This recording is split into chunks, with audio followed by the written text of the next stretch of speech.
ঘটনা কি, আমি গাড়ির কাছে গিয়ে দেখাই। এটা হচ্ছে এই বিএমডাব্লিউ এর মালিক শরীফের। এই বিএমডাব্লিউ 2 দিন পর পর কোনো না কোনো সমস্যার কারণে এটা বন্ধ হয়ে যায়। আর শরীফের সাথে এই পেরেশানির ভোগ আমারও করতে হয়।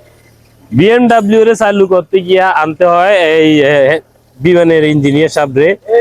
উনি আইসা তখন এই গাড়ির যাবতীয় জিনিসগুলো দেখে তারপর কিন্তু এই বিএমডাব্লিউ চালু করে। কি মনে করেন খালি মানুষে পানি খায়? এই দেখ, গাড়িরও পানি খাওয়াইতে আছে। যেহেতু ড্রাইভিং শিখায়, অনেক ছাত্র আছে এই বিএমডাব্লিউ দিয়ে ড্রাইভিং শিখায়। তো এই গাড়ি যখন কোনো না কোনো একটু সমস্যার কারণে বন্ধ হয়ে থাকে, তখন ওই ছাত্রদের যে পেরেশানি, এই পেরেশানি পোহাইতে হয় আমাদের এই বিএমডাব্লিউর মালিক শরীফ সাহেবের।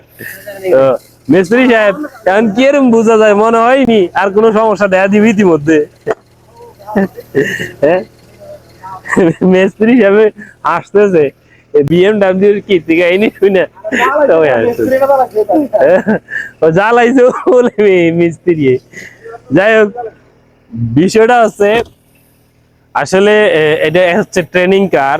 যেহেতু পুরাতন কার, মাঝে মধ্যে একটু একটু সমস্যা দিতেই পারে, এটা অনেকে ভালো করে বুঝেন।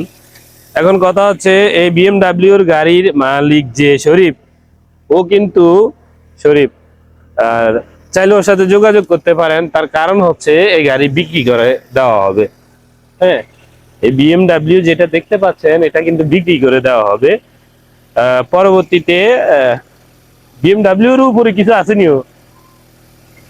হ্যাঁ হ্যাঁ হ্যাঁ, বিএমডাব্লিউর উপরে যে গাড়িগুলো থাকে ওগুলো একটা নেওয়ার চিন্তা ভাবনা, তাও এগুলো শুধু ট্রেনিং কারের জন্য। হ্যাঁ, কারণ শরীফ সাহেব কিন্তু যেমন তেমন গাড়ি দিয়ে ছাত্রদের ট্রেনিং দেওয়া হয় না। এই ধরনের বিএমডাব্লিউ টাইপের যে বড় বড় স্ট্যান্ডার্ড গাড়িগুলো আছে ওগুলা দিয়ে ট্রেনিং দেওয়া। এই হচ্ছে গাড়ির কন্ডিশন। না, গাড়ির কন্ডিশন আলহামদুলিল্লাহ ভালো, আসলে বিক্রি করে দেওয়া হবে। আপনারা চাইলে যোগাযোগ করতে পারেন, এই গাড়ি বিক্রি করে দেওয়া হবে। হ্যাঁ, এই যে 5-7 দিন পরে থাকার কারণে একটু ময়লা ময়লা হয়ে গেছে, নাহলে গাড়ি কিন্তু ফ্রেশ কন্ডিশন মোটামুটি সর্বদিকে। যাই হোক, এই গাড়ি সম্পর্কে আরো যদি কোনো আপডেট জানতে চান অবশ্যই কমেন্ট করবেন কিংবা মেসেজ করে জানাবেন আপনাদের মূল্যবান মতামত গুলো। দুনিয়াতে আছে কোনো ন্যায় বিচার?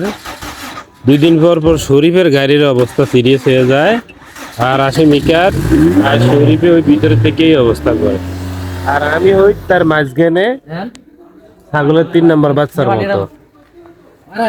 গাড়ির অবস্থা খারাপ হয় শরীফের, মিস্ত্রি আসে থাকবে, হ্যাঁ, অথচ সাথে সাথে আমারও নিয়ে এই হচ্ছে অবস্থা। যাক।